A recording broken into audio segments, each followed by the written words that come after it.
Cross-chain bridges lost around $2 billion to attackers in 2022 alone, according to Chainalysis, across roughly 13 major exploits.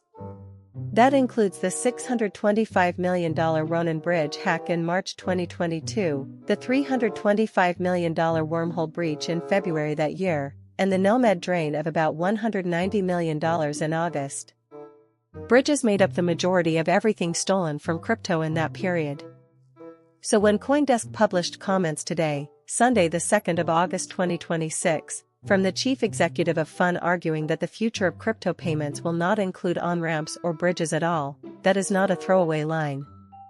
It is a claim that the two most familiar pieces of crypto plumbing are also its two biggest points of failure. The argument is that payments are becoming invisible, and invisible payments cannot ask a user to pick a chain, wrap a token and hope a bridge contract holds.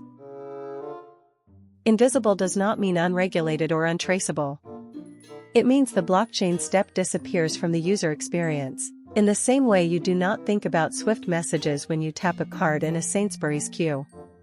Today, a typical crypto payment involves 4 visible steps. You buy tokens through an on-ramp with a card, you check which network you are on, you bridge if you are on the wrong one, then you pay. Each step has a fee, a delay, and a chance to lose funds to the wrong address.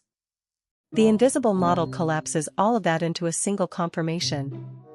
The balance sits in a stablecoin, the routing happens in the background, and the recipient sees their local currency. Technically, this is enabled by 3 things that already exist: account abstraction through ERC 4337, live since March 2023, native issuance instead of wrapped assets, and embedded wallets secured with passkeys rather than seed phrases. The reason this argument is being made now rather than 3 years ago is regulation. The European Union's MiCA framework brought stablecoin issuance rules into force on June 30, 2024, with the full crypto asset service provider regime applying from December 30, 2024. In the United States, the Genius Act was signed into law on July 18, 2025, creating a federal framework for payment stablecoins with one-to-one reserve backing in cash and short-dated government debt, plus regular reserve disclosure.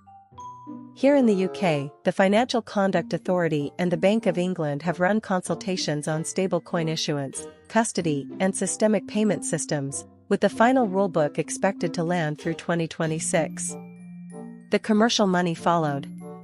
Stripe agreed to buy the stablecoin infrastructure firm Bridge for around $1.1 billion, announced in October 2024. Circle listed on the New York Stock Exchange in June 2025. Visa has been settling transactions in USDC since 2021. Regulated issuance changes the maths, because a compliant stablecoin can be minted natively on each chain instead of bridged across them. Here is the technical heart of it. A traditional bridge locks an asset on chain A and mints a synthetic copy on chain B. That synthetic copy is only worth something if the locked pot is safe, which is why bridge contracts became honeypots holding hundreds of millions of dollars behind a handful of validator keys. Ronin fell because 5 of 9 validator keys were compromised. Native issuance flips the model. The issuer burns tokens on one chain and mints genuine tokens on another, so there is no locked pot and no wrapped derivative. Circle's cross-chain transfer protocol works this way. Layer on intent-based routing, where the user states what they want rather than how to get it, and solvers compete to deliver it. The result is that the bridge does not get safer, it stops being a thing the user ever touches. On-ramps face a similar fate. If wages, refunds, or merchant payouts arrive already in a regulated stablecoin, there is nothing to convert. The friction is not theoretical. World Bank data has persistently shown the global average cost of sending $200 home sitting above 6%, against a United Nations target of 3%. Card-based crypto on-ramps commonly charge between 1% and 4% on top, before spread. Add a bridge fee and a network fee, and a small cross-border payment can lose a meaningful slice of its value to plumbing.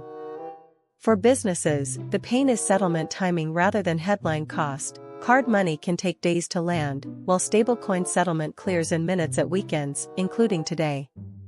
That matters on a Sunday, when traditional banking rails are effectively closed. The flip side is that ordinary users are already being nudged away from self-custody complexity towards apps that hide the chain entirely. That is convenient, and it is also a quiet transfer of responsibility from the individual to the platform. Removing bridges does not remove risk, it relocates it. If payments become invisible, users stop seeing who holds their money, which chain it sits on, and what backs it. Stablecoins are not risk-free. On November 3, 2023, USDC briefly traded near $0.87 after Circle disclosed reserve exposure to the collapsed Silicon Valley Bank, and it took a US government backstop of deposits for the peg to recover.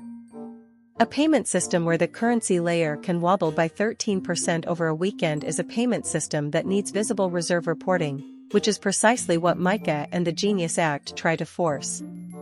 There is also concentration risk. If a handful of issuers and a handful of orchestration platforms sit between users and their balances, that is a familiar shape. It looks a lot like the correspondent banking model crypto was meant to replace, only faster.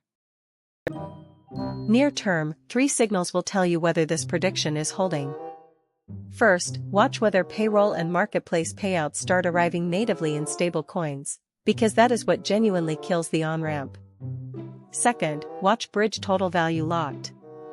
If native issuance and intent routing are working, locked value in third-party bridge contracts should keep drifting down even as payment volumes rise. Third, watch UK rulemaking. Once the FCA finalizes its stablecoin regime and the Bank of England settles its approach to systemic payment stablecoins, UK firms get a licensing route, and licensed issuance is what allows a payment to look like a bank transfer rather than a trade. Realistically, this is a multi-year transition, not a switch. On-ramps will persist for speculation and for anyone converting savings into crypto assets. What is plausibly ending is their role in payments. The claim from Fund's chief executive is really an argument about maturity.